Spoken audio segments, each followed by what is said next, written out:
Hi everyone, my name is Elise. For those that don't know me, I am the current president of Chiropractic Neurology, but this is my last presentation as president because next try we are passing down the torch to our vice president Ted, who's at a chiropractic conference right now. So really exciting for him.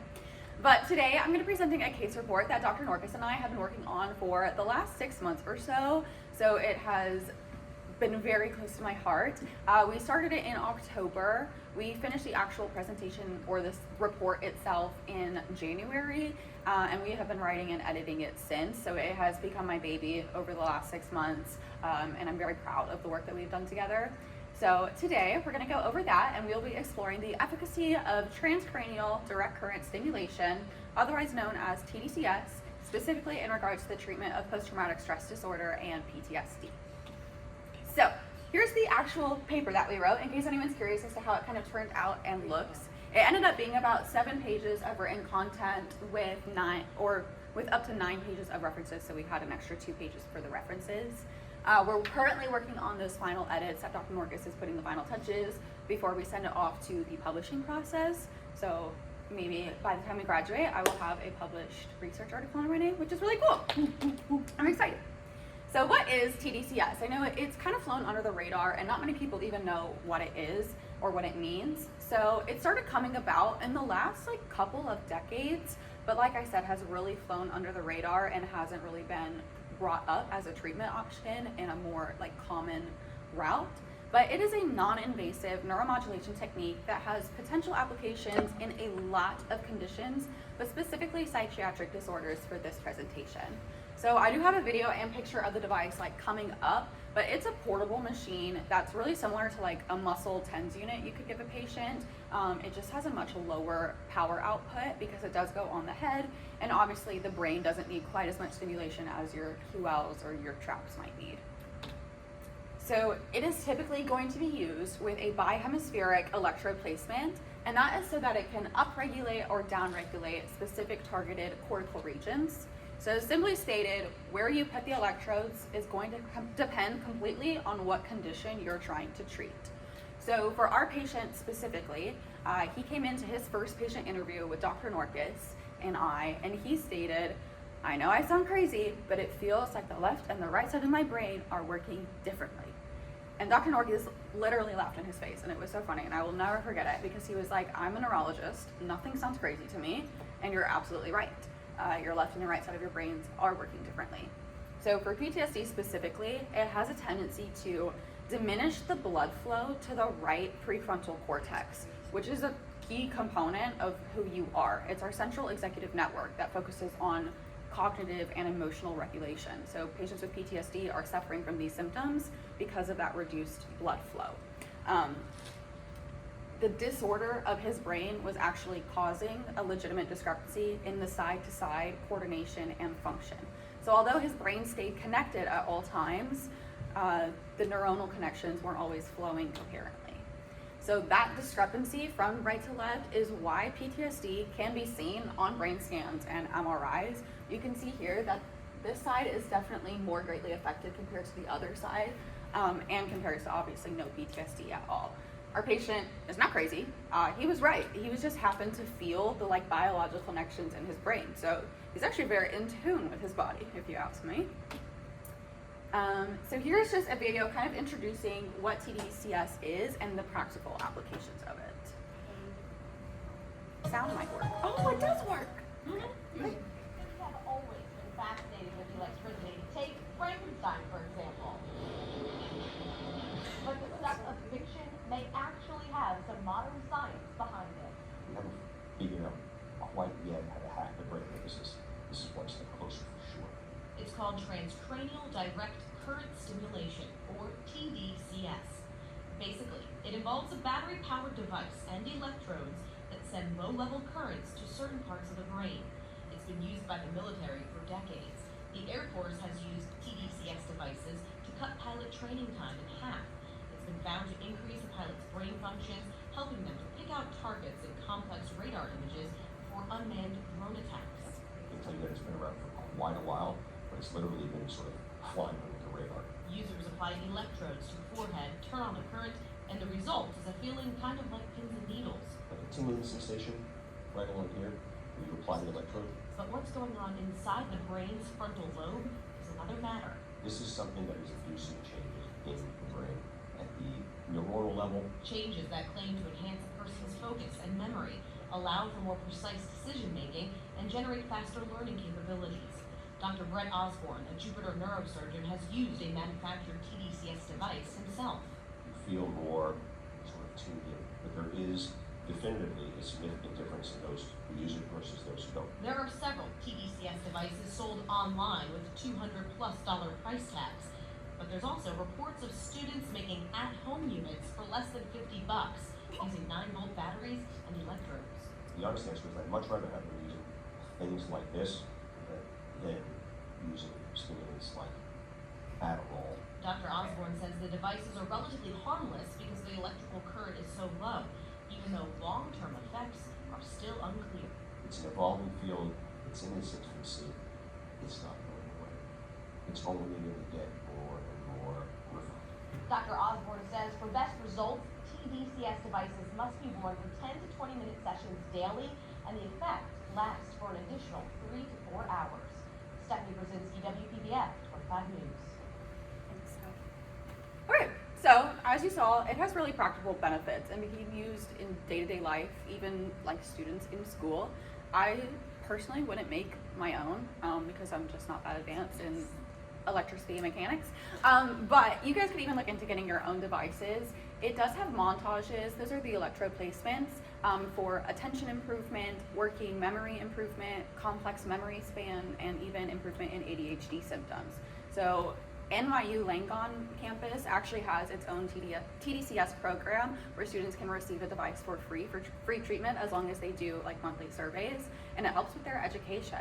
But going back to more of the video, they discuss kind of the practical application of the U.S. Air Force current service members using it for pilot training, which of course is helpful, and obviously if it improves their flight times, their training protocols, 100% keep using it. But what we wanted to really look at for our case was using it in the post-military career, especially with those that are suffering from PTSD. So as you guys probably know already, PTSD is a severe psychiatric condition that has been recognized by the American Psychiatric Condition since 1980. It has a lifetime prevalence of 8.3% in the general population of adults, but is found to be at least 2 to 3 times higher in the veteran population, which includes the veteran from our case. So our patient served during the Operation Enduring Freedom era of the military, which was post 9/11 up to about 2010. It was the Afghanistan war era, around 2005. The population of veterans that has PTSD from that era, specifically in the military, is 29%. So it's over 20% more than the average general population. So it's a pretty significant change when we're looking at general population to veterans. But that doesn't mean that treatment for military PTSD won't work for treatment for regular, your average layman PTSD. So our patient specifically falls under what's called the B subtype of PTSD, and it's known as the intrusive recollection syndrome. So it includes his symptoms that include intrusive daytime images, traumatic nightmares, and vivid reenactments known as dissociative episodes. So unfortunately, they're pretty severe symptoms, and they can be chronic and last a lifetime if not treated with intense and appropriate care. Unfortunately, when it comes to that care, the current standards are fairly ineffective. So right now, the first line of treatment for PTSD is cognitive behavioral therapy, followed closely by pharmaceutical interventions, specifically selective serotonin reuptake inhibitors, or SSRIs, and the VA and DoD specifically recommend Zoloft and Paxil or paroxetine if you're really good with your pharmacology. With cognitive behavioral therapy, or CBT, only about 50% of patients are experiencing changes in their symptoms. The rest have complete non-response rates. And with SSRIs, it's even worse. Only 20 to 30% of patients are finding a complete resolution of symptoms, leaving 80% to still suffer from the symptoms on a day-to-day basis. So when it comes to PTSD, treatment is very difficult, and part of that is because the symptoms and severity are very inversely related to the treatment outcomes. The worse your PTSD is, the harder it's going to be to treat. The same with any condition of the body, really. But that leads us to another subset of patients that are classified as treatment refractory, meaning they're failing to respond to any of the standardized treatment protocols. And again, this is where our patient is going to fall into. So our patient himself is a 53-year-old veteran, like I said, that presented to Dr. Norquist with a chief complaint of PTSD-related nightmares and episodic attacks that occurred 2 to 3 times a week. He was diagnosed in 2005 with PTSD following a deployment to Afghanistan, during which he was treated with the anti-malarial drug methylquine hydrochloride, which has since been proven by the FDA to have serious psychiatric side effects. He also reported previously being diagnosed with major depressive disorder and generalized anxiety disorder, and has persistent symptoms despite undergoing cognitive behavioral therapy, medication management, and even things like transcendental meditation and psychiatric retreats. For the patient, if he walked into your office as a chiropractor, is there anything else you want to know about his history, case presentation, anything? Yeah. I'm just wondering why someone with PTSD would seek out a chiropractic. Yeah. So for this case, for Dr. Norquist specifically, he does obviously introduce himself as a neurologist before a chiropractor. So that's how he found that. But I did an actual thesis in undergrad that was on veterans seeking out chiropractic care for low back pain. And it was actually found that 32.8% of veterans have back pain. From military posture, training protocols, what have you. A lot of those are going to come to chiropractors to seek out care, especially because the VA does have an implementation that allows veterans to get free chiropractic care with specific services. So if it comes up in the medical history that they have PTSD, which it probably should if they fill out the forms accurately, you can obviously bring up that you could help with it. And if not, patients learn how to trust you, and sometimes will just like drop bombs on you, and because you become their therapist over time, just with how closely and intimately we work with our patients. And it can definitely be a place where they say, oh doc, I had the worst nightmares last night, I have PTSD, it's no big deal. And that's your key in to be like, oh, I can help that. That's my job. Because as a reminder, chiropractors work with a lot more than just back pain. We are future doctors of the nervous system, and unfortunately for us, that means psychiatric conditions work pretty closely with the brain. So they're pretty hand in hand. There are methods within our scope of practice that can be applied to patients to help with a lot of different things, not just back pain. So coming straight out of the Florida statute scope of practice here, we can treat the human body by electrical methods, and the tDCS device falls under that scope. Especially with patients that come to see chiropractors tend to have fairly holistic mindsets, or more so than the average population. Not everybody wants to take a drug every single day for the rest of their life to function optimally. The more we can do with a non-invasive kind of technique, the better.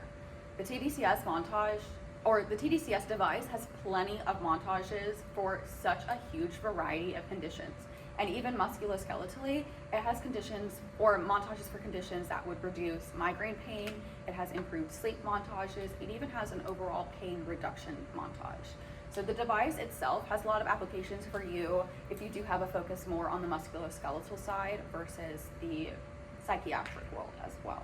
So something to think of as you start practice.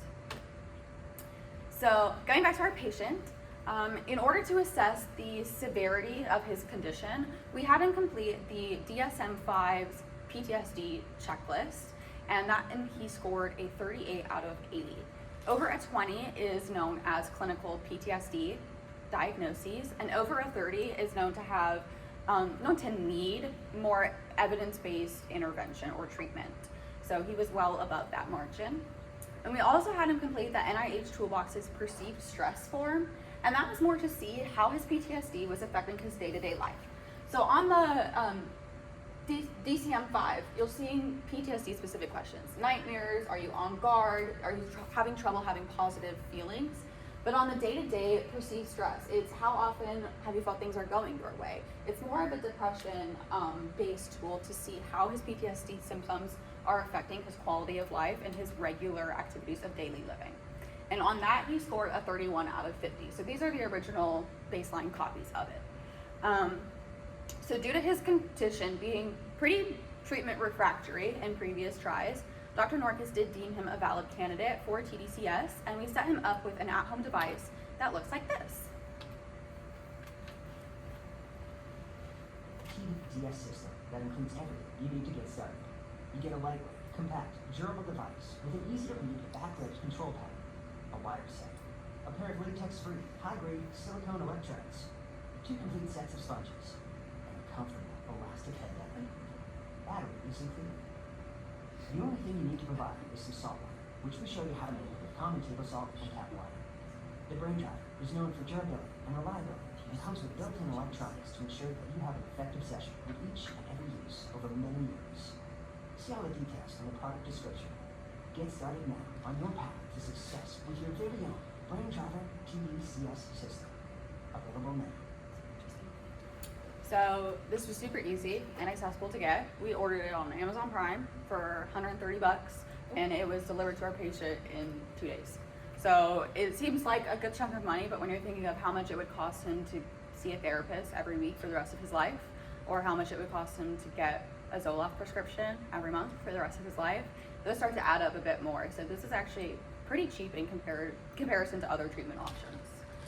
So he was given very specific written instructions on how to place the electrodes in accordance with the addiction montage, actually, because Dr. Norquist described PTSD as an addiction to keeping you safe. So we had the positive anode on the right dorsolateral prefrontal cortex area, and that's to increase that diminished blood flow that the PTSD was causing, and that would enhance the neuroplasticity of that region. And then we put the negative cathode over the left dorsolateral prefrontal cortex, and that works more as, you could think of like a stabilization point in an adjustment, for example. He was then instructed to treat the area twice a day for 20 minutes each time with 1 milliamp of power, so very, very small. Like the video said originally, he felt a very, very slight tingle, but not much more. Not the same stabbing sensation you might feel with a muscle stim. So he did tolerate the treatment well, and in the first month he had a skin sensitivity to the salt water specifically. It was irritating kind of the temporal region where he put it, but we did switch him over to an ultrasound goo instead to help keep the conductance going, and that resolved the problem, and he had no other adverse effects reported. So any questions about kind of the care instructions we gave our patient? Yeah. Did you have any concerns with him doing this at home with not much guidance? Yeah. Is that home? So I think for doctors specifically, like with these cases, you have to really balance innovation and evidence. So this specific device is not FDA approved, which could raise some red flags, obviously, to hand out to patients. But other tDCS devices are. We just bought the cheaper one. It's the exact same thing. It has the exact same protocol. It's just Neuromodec patented it and got it approved first. But other than that, we would need more randomized controlled trials that gave us better outputs for like long-term efficacy and safety. But we do have to ensure that patients are given a lot of education. Our patient obviously had written and informed consent for us and was periodically monitored to make sure that his treatment stayed consistent. We didn't just hand him an electrical device and like let him go haywire and do whatever he wanted. The same thing you would do for a muscle TENS unit. You would want to give your patient a pretty clear guideline to see if they're sticking to it. So after each month of treatment, he was given the exact same forms, the DSM-5 and the NIH Perceived Stress Tool Form, both to complete and reassess his condition, see where he was at. In 3 months of treatment, his PTSD score went from a 38 to a 13, which not only falls below the threshold for clinical intervention, but also for clinical diagnoses. He scored as much as somebody without PTSD could have scored. And then he also went from a 31 to a 16 on the perceived stress form. And that was during a month where he personally had a lot of things going on. He retired officially. He's not a product of the military anymore. So to only have a 16 on a month that actually had a lot of stress was really impressive for him. He also reported significant reductions in his nightmares and flashback episodes, and his wife gave a lot of feedback as well, saying that his overall behavior at home was a lot more joyous and happier than it had been in previous years, which is really exciting. It gave us a lot of subjective and objective measurements. One of the most notable and interesting things to our case was how quickly we saw a reduction in symptoms. So the chart here shows his actual scores that first month had a 65% reduction in symptoms, which is a crazy significant amount. But it raises a lot of questions for like future research if long-term is necessary, because he did find, it still dropped, but at a lot more of a plateau. So is it necessary to have long-term treatment for that sustained improvement, or is a shorter high-frequency protocol going to be equally as effective? So that's something that we still don't really know and would need more research to figure out, but it's interesting to see. So when it comes to like the current research on tDCS, current evidence does support the use of it for PTSD specifically as a symptom reducer and enhancement of neuroplasticity. There was research that we used in our article from 2015 that found a 20% reduction in symptoms for survivors of the KISS nightclub survivors, and they only had 10 sessions of treatment. So again, they had a very low amount of time that they found 20% improvement. And then there was a 27.8 reduction in a 2019 controlled double-blinded trial, just to name a few. But there is a huge lack of large-scale trials that have been done that are preventing us from standardizing treatment protocol.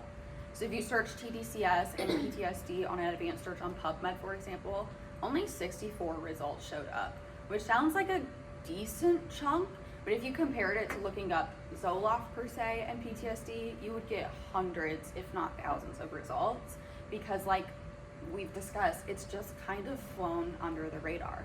But it does work, and the evidence that is there already, and it's just going to keep growing into more and more and more as people start to see it. So this being a single patient case study, it doesn't mean a lot for the research world, but it does help lay a valuable groundwork for future research as well as future implications of the device. Our patient had such a rapid and sustained improvement with an at-home device that you typically wouldn't see with other mechanisms of care. Having an at-home device and portability enhanced the accessibility and the adherence of his care. He didn't have to drive to a traditional research setting every single day, twice a day to receive treatment. You could put the device on doing anything, watching TV, sleeping, driving. It does not affect you at all once it's on your head. So it's super accessible, and it does help patient retention and compliance to the care that they're given. You're missing out on the white coat syndrome, things like that that could freak out a patient, especially one with a psychiatric disorder. So that's something that's really, really helpful to know for something like this. It shows that it should at least be considered as an option for treatment of PTSD, even if not first line, but especially for those that are becoming treatment refractant. Therapy's not working for them. Let's throw this in the bunch and see if it works by itself, or see if everything in tandem, the therapy, the medication, the brain zapping, that's what our patient calls it, all together work. So standardized assessment tools like the forms that we use should always be used, whether you're doing research or just normal patient care, to help standardize your progress and see how well your patient is improving. But overall, we have really great results. And like I said, a 65% reduction in PTSD symptoms is something that not many veterans can say that they have gotten in their life. So yeah, that's it. Any questions?